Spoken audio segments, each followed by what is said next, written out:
Hello बच्चों, let's read the question. The question says that a body dropped from the top of the tower fall through 40 meters. During the last 2 seconds of its fall, the height of the tower is use g is equal to 10 meter per second square. So question में कहा गया है कि एक body है जिसको एक top of the tower से फॉल कराया गया है. ठीक है, लेट्स से यहाँ पे एक बॉडी है और 40 मीटर का ड्यूरेशन 40 मीटर का डिस्टेंस कवर किया जाता है लास्ट के 2 सेकेंड में. तो लेट्स से अगर टोटल टाइम इस डिस्टेंस को ट्रेवल करने के लिए t लगता है तो लास्ट के 2 सेकेंड्स में जो ये बॉडी है ये 40 मीटर का डिस्टेंस कवर करती है. तो हमसे पूछा गया है कि टोटल हाइट क्या है टावर की. हाइट, तो हाइट क्या है ये हमसे पूछा गया. तो यहाँ पे जो की कॉन्सेप्ट हम यूज करेंगे इसको समझने के लिए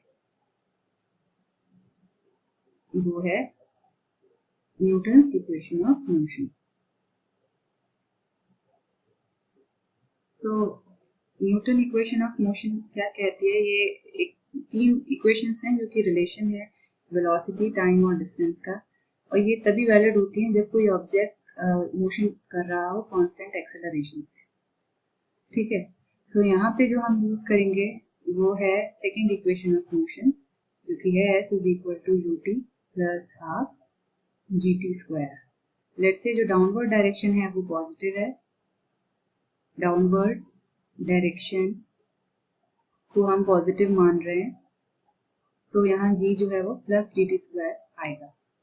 ठीक है, सो अब यहाँ पे हमें क्या दिया गया है कि लास्ट के 2 सेकेंड्स में डिस्टेंस 40 कवर हुआ है. तो लेट्स से अगर टोटल s जो है ये टोटल हाइट h है.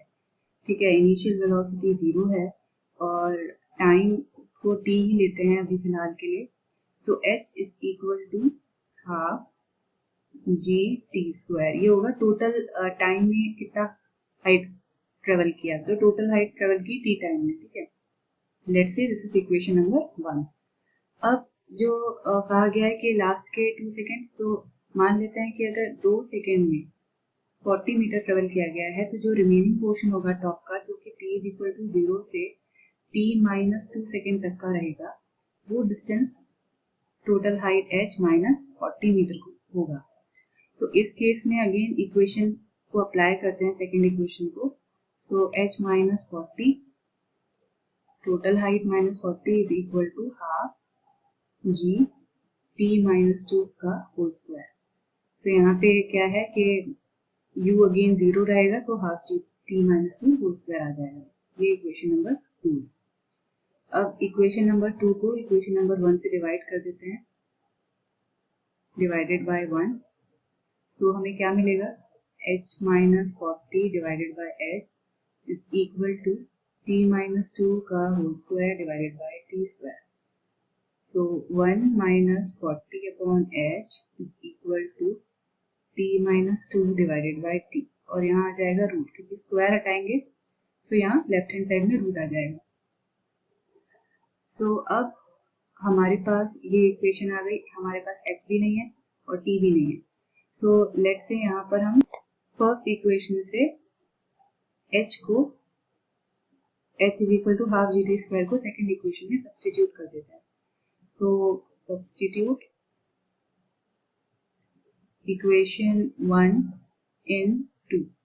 तो यहाँ पे h की जगह पे क्या आ जाएगा? Half G T square minus 40 is equal to half G t minus 2 का होल स्क्वायर खोलेंगे तो t square plus 4 minus 4t.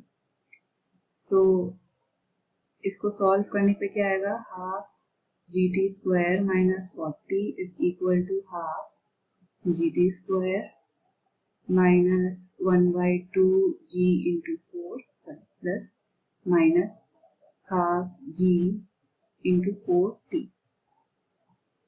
Okay, तो ये इक्वेशन थी और ये हमने ओपन कर लिया. So half G T square से half G T square cancel हो जाएगा. यहाँ बचेगा minus 40 is equal to 2g minus 2gt. So यहाँ g इक्वेशन में दिया गया है 10 मीटर पर सेकेंड स्क्वायर है, तो यहाँ सब्सटीट्यूट कर देते हैं. So minus 40 is equal to 20 minus 20t.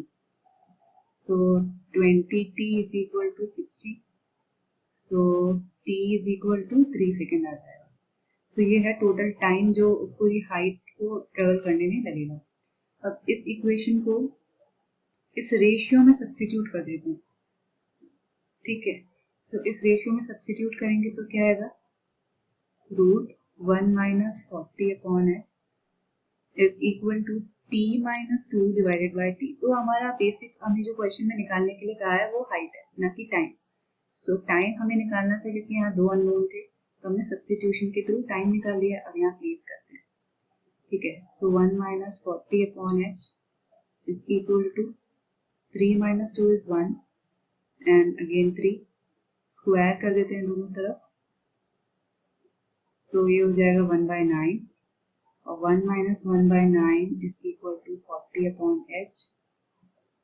सो यहाँ पे क्या हो जाएगा, 8/9 is equal to 40 upon h. So 40 into 9 by 8 is equal to h. 8 5 जा 40, 9 5 जा 45 मीटर। तो ये टोटल हाइट होगी टावर की जहाँ से ऑब्जेक्ट को फॉल कराया गया है। चेक करते हैं options. 45 meter, option B is correct. I hope you understood it well. Best of luck.